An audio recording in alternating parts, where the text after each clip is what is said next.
बिस्मिल्लाहिर्रहमानिर्रहीम। अस्सलाम वालेकुम क्लास, उम्मीद है आप सब खैरियत से होंगे। First of all I introduce to myself, my name is Rosa and I am a lecturer of the Commerce and Accountancy class.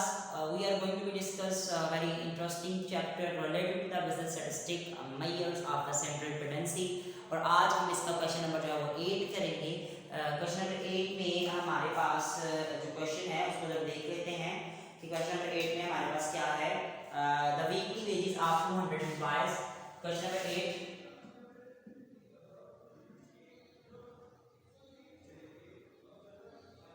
the weekly wages of 200 employees have been obtained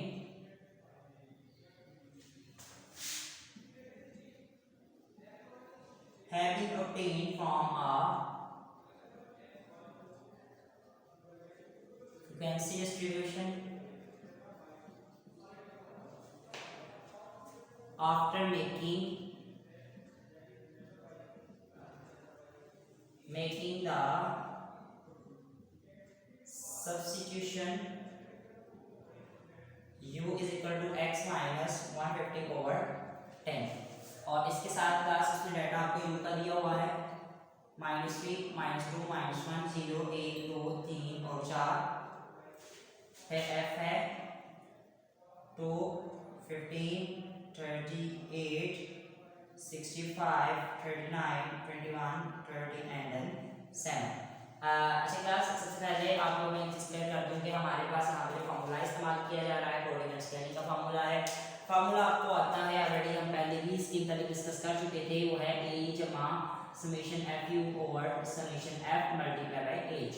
अब class मैंने आपको चीज बताई थी कि ये हमारे पास a है, ऑब्वियसली तो ये जो रहेगा ये h ही होगा। a अब आपको पहले क्या चाहिए, आपको f u चाहिए। f u किस तरह से कैलकुलेट करेंगे, आपने इन दोनों को आपस में क्या करना है, मल्टीप्लाई करना है। तो -6 आ जाएगा, फिर 15 -30 आ जाएगा, 38 आ जाएगा, 0 आ जाएगा, 39 आ जाएगा। 21 को अगर हम मल्टीप्लाई करते हैं तो वो हमारे पास आ जाता है 42 और 42 और उसके बाद 39 और 28। क्लास आप समेशन एफ यू का इसी तरह से आप समाप्त करेंगे -6 -30 38 39 42 29 39 एंड 28 तो हमारे पास आ गया भाई, वो आ गया 74। अच्छा क्लास हमने क्या किया, 74 तो हमारे पास आ गया। अब आपको फार्मूला अगर देखें तो फार्मूला हमारे पास क्या था, फार्मूला ये था कि भाई a जमा summation F you over summation F multiply by h। अब a हम किसको करेंगे, क्लास a उसने आपको बता दिया है, वो है आपके पास 150 प्लस हमारे पास क्या है b एफ यू कितना है, एफ यू हमारे पास आया 74। समेशन एफ का क्लास आप समाप्त करेंगे, समेशन एफ का क्लास आपने समाप्त किया। समेशन एफ समाप्त करने के बाद आपके पास आया है 200 और रखेंगे 200 और मल्टीप्लाई करेंगे क्लास एज कितना है आपके पास, है हमारे पास 10। तो आपने इस तरह से किया x बार को आपने पहले इस तरह से पहला स्टेप डिवाइड्स का, फिर मल्टीप्लाई का और फिर आपने प्लस किया। प्लस करने के बाद हमारे पास जो इसका आंसर आया है वो है 153.7। So this is your answer. ये उम्मीद है कि आपको क्वेश्चन की ये तरीके से समझ आई होगी। इसकी दूसरी रिक्वायरमेंट भी हमारे पास क्लास मौजूद है। दूसरी रिक्वायरमेंट हम लिख लेते हैं और क्वेश्चन हम सॉल्व करेंगे। क्वेश्चन नंबर 8 की दूसरी रिक्वायरमेंट की तरफ हम चलते हैं। रिक्वायरमेंट नंबर ए तो बहुत आसान थी। अब क्वेश्चन नंबर 8 की हम बी रिक्वायरमेंट की तरफ चलते हैं। क्वेश्चन नंबर 8 का बी रिक्वायरमेंट क्या है, बी रिक्वायरमेंट में उसने क्लास बोला हुआ है the data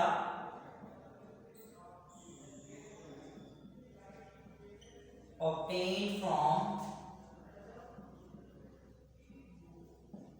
group frequency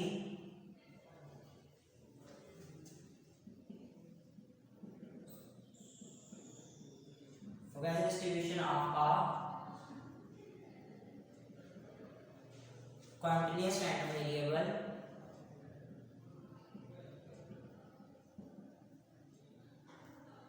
x after making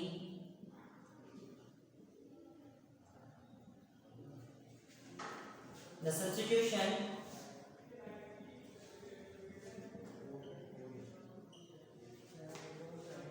x is equal equal to 62 plus 5q r। अच्छा क्लास ने उसमें खुद ही सारी वैल्यू आपको निकाल के दे दी है कि summation f is equal to 120, summation f is equal to 140, और वो क्या कह रहा है, calculate mean of the distribution. अब क्लास आपको पता है फॉर्मूला हमारे पास क्या है भाई, a जमा summation f u over summation f multiply by h।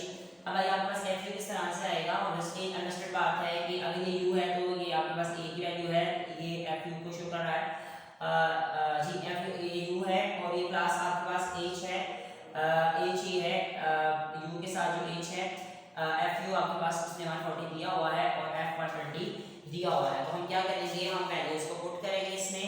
अब क्लास देखिएगा हमारे पास अगर वैल्यू को पुट करना है तो a की वैल्यू हम किसको यूज करेंगे, 62 को, f u आपके पास 140 है, समेशन f 150 है, 120 है, मल्टीप्लाई h हमारे पास आ गया है 5। तो आप देखिएगा 140 को 120 पे डिवाइड करना है, मल्टीप्लाई 5 करना है और प्लस करना है इसमें आपने कहा 62, तो हमारे पास जो आंसर आएगा वो है 67.83। याद रखिएगा पहले डिवीजन करनी है, फिर मल्टीप्लाई करना है और देन फिर प्लस करना है। मैं आपको पहले भी बता चुका हूँ कि हमारे पास डिमांड रूल होगा, डिमांड रूल्स में पहले डिवीजन होती है, फिर मल्टीप्लिकेशन, फिर एडिशन और फिर जो आपको सब्ट्रैक्शन होगी।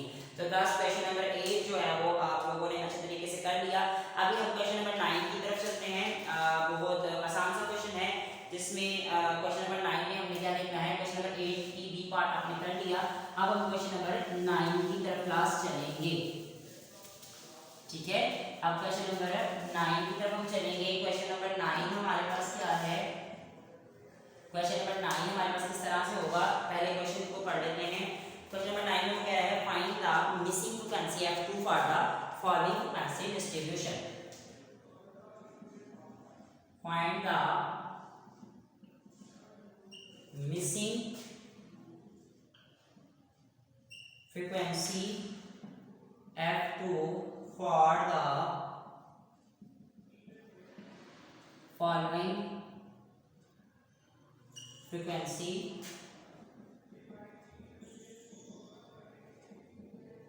distribution whose mean is 50। जितना सा आपको x की वैल्यू इसमें दी हुई है वो है 10, 30, 50, 70 और 90, और f की वैल्यू इसमें दी हुई है 17, f2, 32, 24 और 90। अच्छा गाइस मिसिंग वैल्यू है, मैं आपको चीज़ यहाँ पे क्लियर कर दूँ कि हमारे पास जो फार्मूला यहाँ पे इस्तेमाल किया जा रहा है मीन का, थ्योरेटिकल मीन का, वो ग्रुप से ही फार्मूला इस्तेमाल किया जा रहा है। तो ग्रुप से डेटा से हमारे पास फार्मूला होगा x बार समेशन fx ओवर f, ये डायरेक्ट मेथड से फार्मूला है ग्रुप का।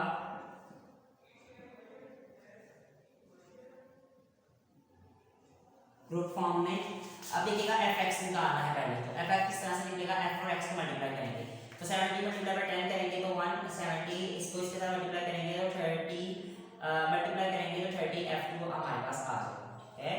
अब क्लास आपने 50 मल्टीप्लाई बाय 32 किया तो हमारे पास आ रहा है 1600 और फिर 16, 18 और 1710। अब आपने क्या किया, समेशन fx का सम करना है, तो अगर हमने सम किया तो हमारे पास आ गया 30f2 प्लस इन सब का सम किया तो हमारे पास आ रहा है 5160।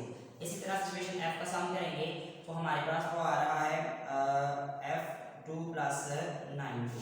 जी क्लास हमारे पास तो इस तरह से क्वेश्चन बनी है। क्लास हमारे पास फार्मूला में था, उसने हमको मीन दे दिया था, तो लेट्स सपोज अगर मीन हमारे पास फार्मूला है summation fx over summation f, देखिएगा अगर ये अगर 50 है तो fx की वैल्यू हमारे पास कितनी आ रही है, वो आ रही है 30f2 प्लस 5160, और भाई f की वैल्यू कितनी आ रही है, वो आ रही है f2 प्लस 92।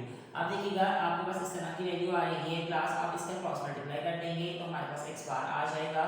अब आपने इसको क्रॉस मल्टीप्लाई किया तो हमारे पास आया भाई ये आएगा 50f2 प्लस 90 को 50 के साथ मल्टीप्लाई करेंगे तो आ रहा है 4600, फिर इसको इस तरह से करेंगे तो आएगा, ठीक हो गया। अब क्लास लिखिएगा 50f2 जब ये इधर आएगा तो -20f2 हो जाएगा, और 5160 में से जब इधर आएगा तो आपके पास ये आएगा 20F2। अच्छा 1560 में से 4600 लेस करेंगे तो क्लास हमारे पास कौन सी वैल्यू आती है, वो आती है 560। अब 20 को दोनों तरफ सेटअप करेंगे, काटेंगे तो हमारे पास जो F2 की वैल्यू आई है वो आ गई है 28। तो जो हमारे पास क्लास मिसिंग वैल्यू थी F2 की वो हमारे पास क्या आई है 28। तो क्लास इस तरह से आपने जो है क्वेश्चन नंबर 9 को भी सॉल्व आउट कर लिया। और इसी तरह से क्वेश्चन नंबर अगर हम 10 की बात करते हैं तो 10 क्वेश्चन में आपने सिंपल एवरेज वेटेड एवरेज निकालना है। सिंपल एवरेज का तरीका आपको आता है, वेटेड एवरेज में आपको चला खुद कैलकुलेट करके बताऊंगा। तो उम्मीद है कि क्लास आपको लेक्चर की आज की अच्छी तरीके समझ आ गई होगी कि आज हमने जो क्वेश्चन नंबर 8 और 9 जो है यहाँ पे सॉल्व आउट किया। तो तब तक के लिए इजाजत दीजिएगा, दुआ में याद